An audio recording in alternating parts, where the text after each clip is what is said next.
মৰমৰ ছাত্ৰ-ছাত্ৰীসকল, নতুন এই ভিডিঅ'টিলৈ সকলোকে স্বাগতম।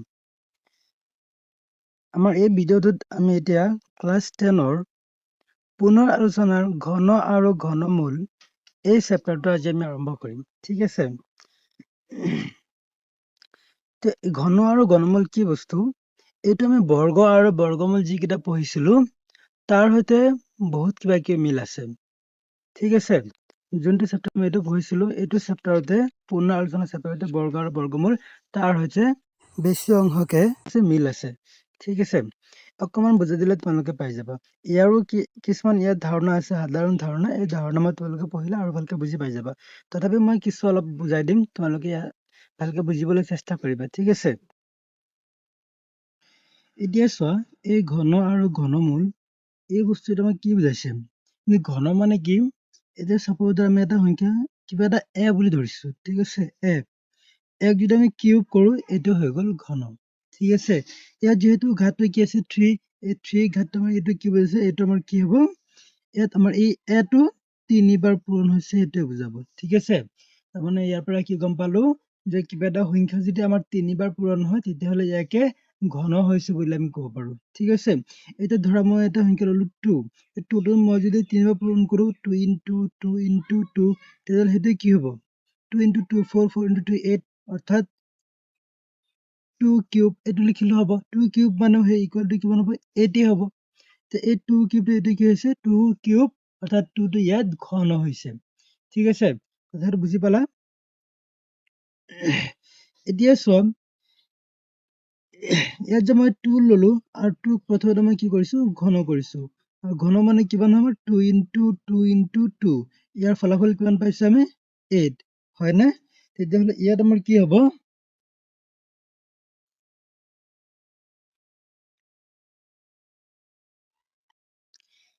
চোৱা, ইয়াত মই সংখ্যাটো কি লৈছো? 2 আৰু 2ক মই কি কৰিছো? ইয়াত কিউব কৰিছো, হয়নে?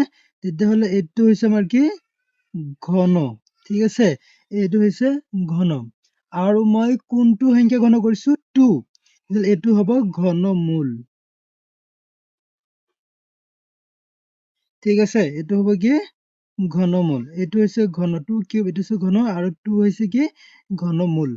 ঠিক আছে? আৰু আমি এই ঘনৰ ফলাফল কিমান পাইছো আমি? 8, হয়নে? এই 8টো হ'ব কি? ঘন সংখ্যা। ঠিক আছে? এইকেইটা বস্তু আমাৰ সেই বৰ্গ, বৰ্গমূল, বৰ্গ সংখ্যা তাৰ সৈতে প্ৰায় মিল আছে। আশা কৰো তোমালোকে এই কথাখিনি বুজি পালা। ঠিক আছে? একেদৰে তোমালোকে চিৰিয়েল মতে লিখি যাবা। এতিয়া আমি যদি লওঁ 1, তো 1ৰ কাৰণে ঘন কিমান হ'ব? 1 কিউব হ'ব। তো 1 কিউব মানে কিমান? 1 into 1 into 1 এয়াই হ'ব। তো 1 into 1 মানে কিমান হ'ব আমাৰ? 1 তো 2টো ইয়াত কৰিছোৱে। এতিয়া 3টো ল'বা। 3টো ঘন কৰিলে কিমান হ'ব? 3 কিউব। তাৰমানে ইকুৱেল টু কিমান হ'ব? 3 into 3 into 3। 3 কিউব মানে কিমান হ'ব আমাৰ? 27। ঠিক আছে? একেদৰে তোমালোকে কি কৰিবা? কৰি গৈ থাকিবা। তো 4 ল'লে 4 কিউব হ'ব। 4 কিউব মানে কিমান? 4 into 4 into 4 ইকুৱেল টু কিমান হ'ব? 64। 5 যদি আমি লওঁ তো 5 কিউব কৰিলে কিমান হ'ব? 5 into 5 into 5 ইকুৱেল টু কিমান হ'ব? 125, হয়নে? ঠিক এই বস্তুকেইটা তোমালোকে কি কৰিবা? এনেকে কৰি কমচে কম 30 লৈকে এনেকে ঘন আৰু ঘন সংখ্যা উলিয়াই তাৰপিছত তোমালোকে সেইকেইটা ভালকে মুখস্থ ৰাখিবলৈ চেষ্টা কৰিবা। তেতিয়াহ'লে তোমালোকে যিকোনো এটা সমাধান কৰিবৰ কাৰণে সুবিধা হ'ব। ঠিক আছে? সহজ হৈ যাব। আৰু এটা কথা মনত ৰাখিবা, আমাৰ এটা ঘনমূল চিহ্ন আছে। ঠিক আছে? এই চিহ্নটো আমাৰ কি হ'ব? এই 3টো ইয়াত থাকিব। ইয়াৰ নাম হৈছে কি? ঘনমূল চিহ্ন।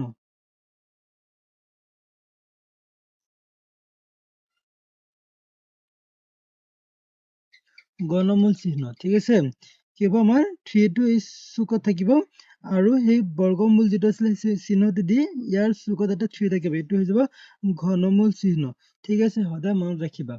যেতিয়া আমাৰ কোনোবা এটা ঘন সংখ্যাৰ ওপৰত আমাৰ এই ঘনমূল চিহ্নটো দিয়া থাকিব তেতিয়া আমি বুজিব লাগিব যে 64ৰ ঘনমূল কিমান সেইটো উলিয়াব লাগিব। 64 হৈছে এইটো, ইয়াৰ ঘনমূল কিমান আছে আমাৰ? 4। ইকুৱেল টু কি হৈ যাব? 4। অৰ্থাৎ আমি আৰু ভাঙি পাতি উলিয়ালে কি হ'ব? আমি কি জানো? 464 মানে কিমান হ'ব 4 কিউব কিউব আৰু কিউব ৰুট অৰ্থাৎ ঘন আৰু ঘনমূল একেটা কি হ'ব কটাকটি যাব যেনেকৈ আগতে বৰ্গ আৰু বৰ্গমূল কটাকটি গৈছিলে ইয়াত কি হ'ব ঘন আৰু ঘনমূল এনেকৈ কটাকটি যাব থাকিব কি অকল 4 ঠিক আছে আশা কৰোঁ তোমালোকে এইখিনি কথা এতিয়া বুজি পালা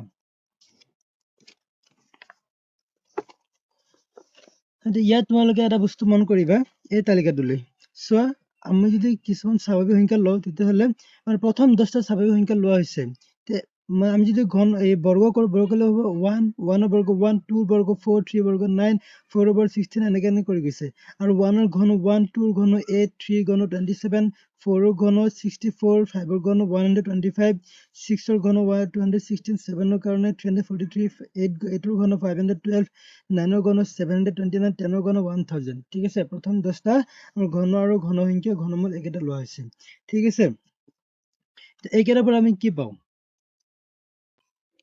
এতিয়া চোৱা এইকেইটাৰ ক্ষেত্ৰত যদি আমি একক স্থানত কি আছে সেইটো আমি বিচাৰিব খোজো তেতিয়াহ'লে চোৱা আমাৰ একক স্থানত ইয়াত আছে 1 2 কৰবাত আছে নে 2 এইটো আছে 3 আছে না আছে 4 আছে 5 আছে 6 আছে 7 আছে 8 আছে 9 আছে লাষ্টত মোৰ তিনটাকে শূন্য থাকিব ঠিক আছে সদায় 3ৰ গুণিতক সংখ্যকহে শূন্য থাকিব এইটো সদায় মনত ৰাখিব হয়তো 3টা নহ'লে 6টা নহ'লে 9টা নহ'লে 12টা এনেকৈ থাকিব এতিয়া ইয়াৰ পৰা কি গম পালো গণসংখ্যা একক স্থানত অংকটো কি কি থাকে তাৰমানে চব থাকে ইয়াত আমি কোনো বাছনি কৰিব নোৱাৰো ঠিক আছে গতিকে তোমালোকে এই কথাখিনি সদায় প্ৰথম 10টালৈকে যেনেকৈ নহওক তোমালোকে মুখস্থ ৰাখিব লাগিব গণসংখ্যা আৰু ইয়াতকে বেছি যিমান পাৰা ইয়াত কৈছো তোমালোকে 11 ৰ পৰা 20 লৈকে নিজে তালিকা প্ৰস্তুত কৰা এনেকৈ 20 লৈকে তালিকা প্ৰস্তুত কৰিব দিছে ঠিক আছে মই তোমালোকক সাজেষ্ট কৰো যাতে তোমালোকে 20 নহয় 30 বা 40 লৈকে যিমানলৈকে পাৰা তোমালোকে কৰিবা তেতিয়াহ'লে বেছি ভাল হ'ব ঠিক আছে তো অনুশীলনী আৰ্টটো আমি আৰম্ভ কৰো ইয়াৰ কুৱেশ্যন নম্বৰ 1 টো আমাৰ কি আছে চোৱা তলৰ কোনবোৰ সংখ্যা পূৰ্ণ গণ নহয় ইয়াৰ পৰা কোনকেইটা আমাৰ পূৰ্ণ গণ নহয় আমাৰ সেইটো উলিয়াব লাগে ঠিক আছে এতিয়া চোৱা যেতিয়া আমাৰ পূৰ্ণ বৰ্গ নহয় সুধিছিলো তেতিয়া আমি তাৰ একক স্থানত অংকটো কি আছিলে সেইটো আমি চাই ক'ব পাৰিছিলো কিন্তু পূৰ্ণ গণৰ ক্ষেত্ৰত আমি সেইটো ক'ব নোৱাৰো কাৰণ সিহঁতৰ একক স্থানত সবকেইটা সংখ্যা থাকে সবকেইটা অংকই থাকে 10টাৰ ভিতৰত সবকেইটা অংকই সিহঁতৰ একক স্থানত থাকে ঠিক আছে গতিকে আমি সেইটো এনেকে আমি ক'ব নোৱাৰিম তাৰ কাৰণে কি কৰিব লাগিব এইকেইটা আমাৰ সমাধান কৰি উলিয়াব লাগিব কিদৰে সমাধানটো আমি কৰিম সেইটো আমি সমাধান কৰিম মৌলিক উৎপাদক বিশ্লেষণ পদ্ধতি যেটা আছিলে সেইটো পদ্ধতিৰে ঠিক আছে তোমালোকে চাই থাকা মই কেনেকে কৰো চোৱা ইয়াৰ পৰা প্ৰথম কুৱেশ্যনটো আমি কৰো কুৱেশ্যন নম্বৰ 1 ৰ 1 3757 3757 এইটো এটা পূৰ্ণ গণ হ'ব নে নাই সেইটো আমি পৰীক্ষা কৰো যে চোৱা 3757 এইটো এটা পূৰ্ণ গণ হ'ব নে নাই আমি কিদৰে পৰীক্ষা কৰিম তাৰ কাৰণে আমাৰ কি কৰিব লাগিব মৌলিক উৎপাদক বিশ্লেষণ কৰিব লাগিব ঠিক আছে 3757 আমি পাতি লৈছো এতিয়া আমাৰ প্ৰথম মৌলিক সংখ্যা কি আছে 2 2 ৰেটো হৰণ যাবনে আমি ক'ব পাৰো যে 2 ৰেটো হৰণ নাযায় কাৰণ একক স্থানত যেটো 7 আছে 7 টো এটা অযুগ্ম সংখ্যা তাৰ মানে 3757 গোটেইখিনি এটা অযুগ্ম সংখ্যা কোনো অযুগ্ম সংখ্যা 2 ৰে হৰণ নাযায় তো নেক্সট আমাৰ কি আছে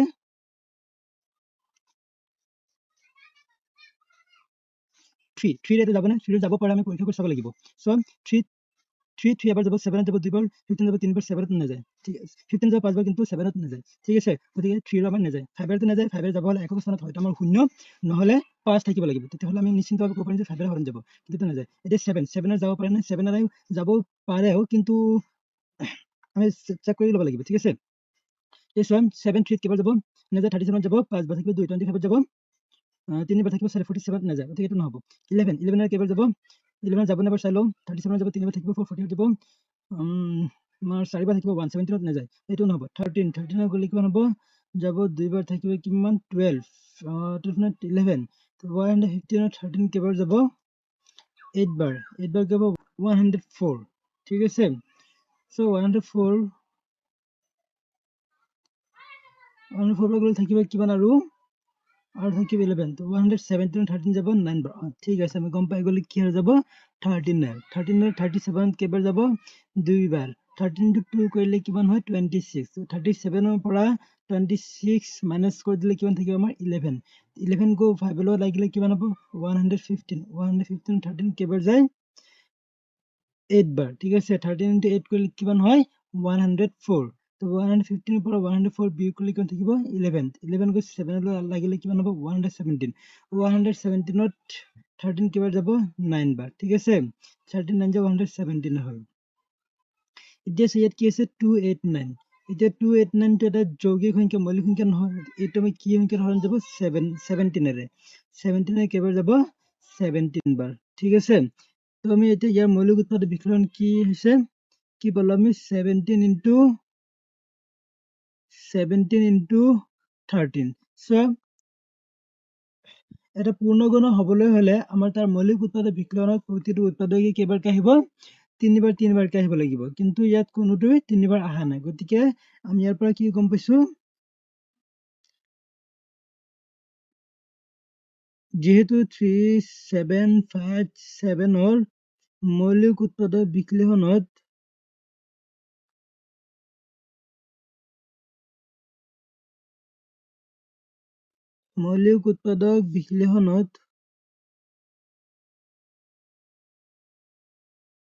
বিশ্লেষণত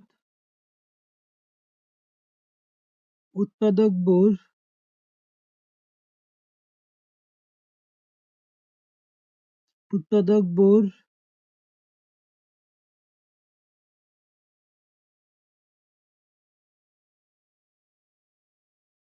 তিনিবাৰকৈ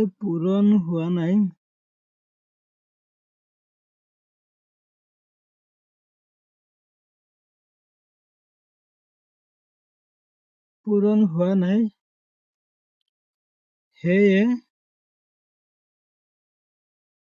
সেয়ে আমি ইয়াৰ পৰা কি ক'ব পাৰো 3757 এটা পূৰ্ণ ঘন নহয়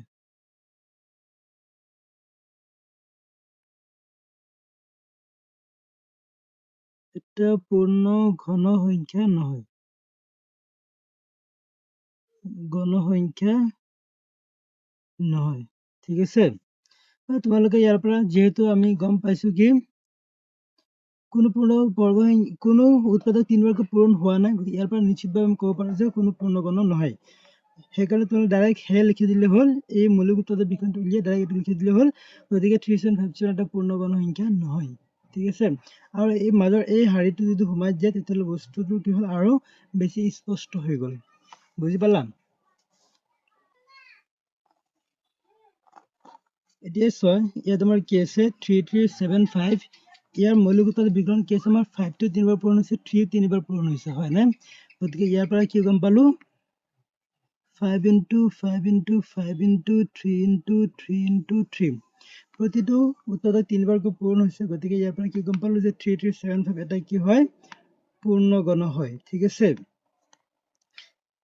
ডাইৰেক্ট এইটো লিখি দিলে হ'ল গতিকে 3375 এটা পূৰ্ণ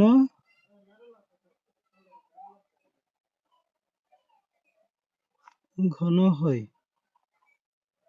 ঠিক আছে এনেকৈ সৰুকৈ লিখি দিলে হ'ব আৰু যদি মাজত যেহেতু এই কথাখিনি তোমালোকে লিখি দিব বিচাৰা লিখি দিবা বেছি ভাল বস্তুটো বেছি স্পষ্ট হৈ গ'ল ঠিক আছে মই এটা লিখি দিছো বাকীকেইটা তোমালোকে লাগিলে লিখি ল'বা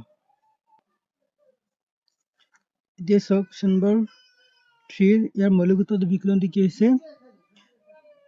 2 into 2 into 7 into 7 into 17 ইয়াত কোনো মৌলিক সংখ্যাই অৰ্থাৎ কোনো উৎপাদকে কি তিনিবাৰকৈ পূৰণ হোৱা নাই হয়নে গতিকে এইটো কি হ'ব এটা পূৰ্ণগণ নহয়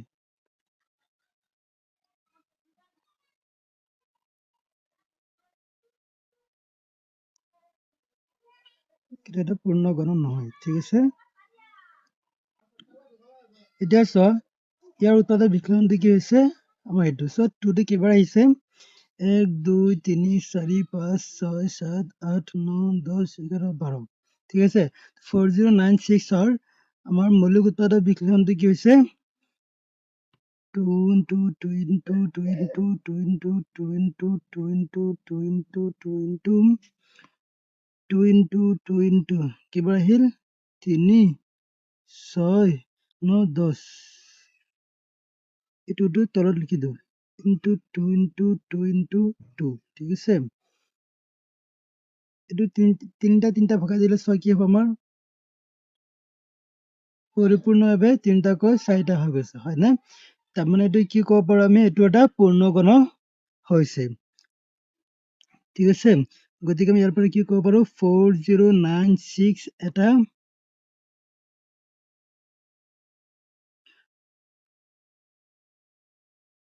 পূৰ্ণ ঘন হয় ঠিক আছে এতিয়া আমি নেক্সট কুৱেশ্যন নম্বৰ 2 লৈ যাম চোৱা তো কুৱেশ্যন নম্বৰ 2 কেইটা কি কৈছে তলৰ সংখ্যাকেইটাৰ ঘনফল নিৰ্ণয় কৰা তাৰমানে ইয়াত আমাৰ কি কৰিব লাগিব তলৰ সংখ্যাকেইটাৰ ঘনফল কি হয় সেইটো আমি উলিয়াব লাগে ঠিক আছে ঘনফল মানে কি সিহঁতৰ ঘন সংখ্যা উলিয়াব লাগিব তাৰমানে 19 ঘন কিমান হ'ব 19 * 19 * 19 মানে 19 টো 3 বাৰ পূৰণ হ'ব হয়নে নিশ্চয় ইয়াত আমাৰ কি হ'ব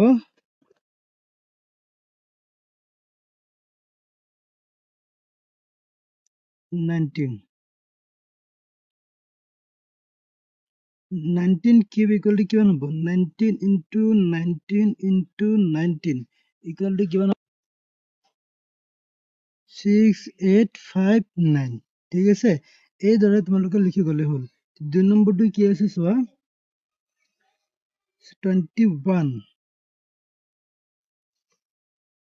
ৰ ঘন কিমান হ'ব 21 * 21 * 21 ইকুয়াল টু কিমান হ'ব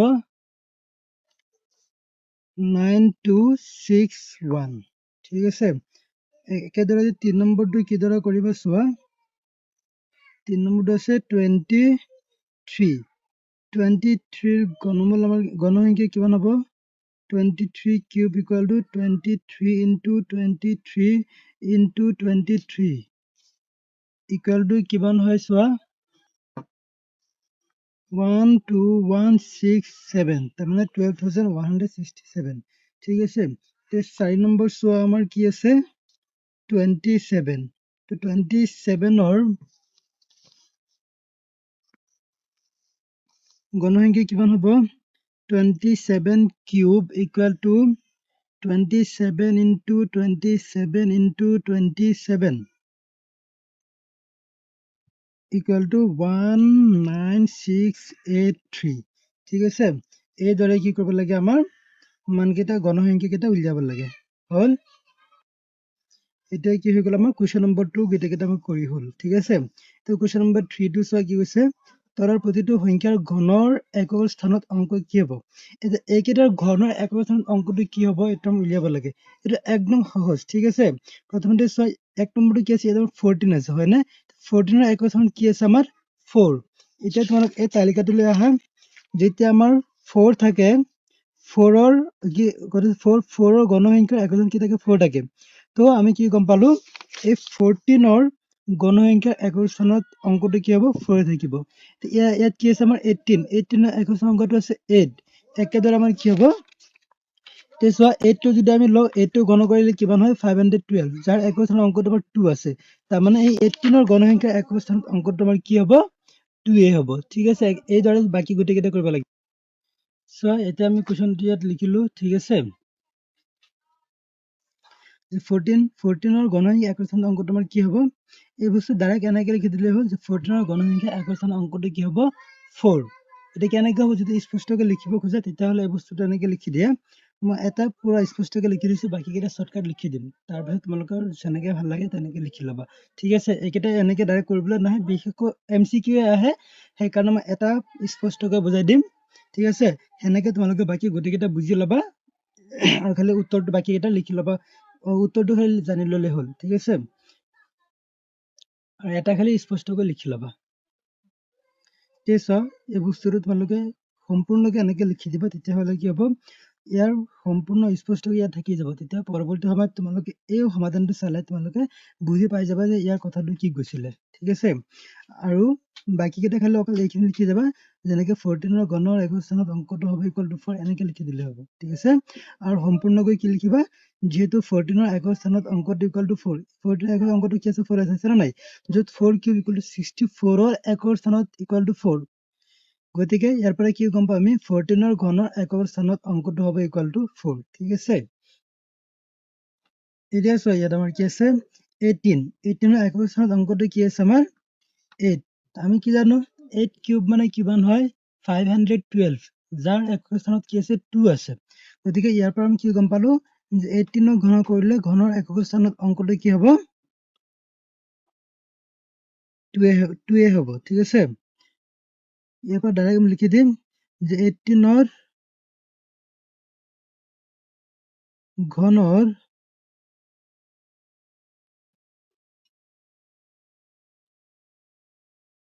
একক স্থানৰ অঙ্কটো ইকুয়াল টু 2 ঠিক আছে এনেকে লিখি দিলে হ'ল বাকি কেইটা প্ৰথমটো মই স্পষ্টকৈ বুজাই দিছো তোমালোকে এনেকে লিখি ল'বা যাতে বাকি কেইটা বুজিবলৈ সুবিধা হয় এটাৰ পৰাই বাকি কেইটা থাকিলে মই ডাইৰেক্ট কৰি দি আছো 3 নম্বৰ কোৱেশ্চন তোমাৰ কি আছে 13 13 ৰ কাৰণে এনসাৰটো কি হ'ব 13 ৰ ঘনৰ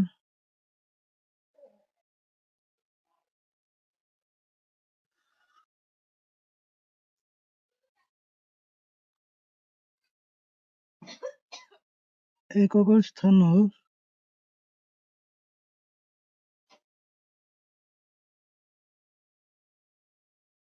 অঙ্কটো ইকুয়াল টু কি হ'ব 13 ৰ একক স্থানৰ অঙ্কটো কি আছে 3 3 কিউব কৰিলে কিমান হয় 27 27 ৰ একক স্থানৰ অঙ্কটো কি 7 সো 13 ৰ ঘনৰ একক স্থানৰ অঙ্কটো কি হ'ব এই 7 এ হ'ব ঠিক আছে একেদৰে 4 নম্বৰটো আমি কৰো 4 নম্বৰটো কি আছে আমাৰ 27 তো ইয়াৰ উত্তৰটো আমাৰ কি হ'ব 27 ৰ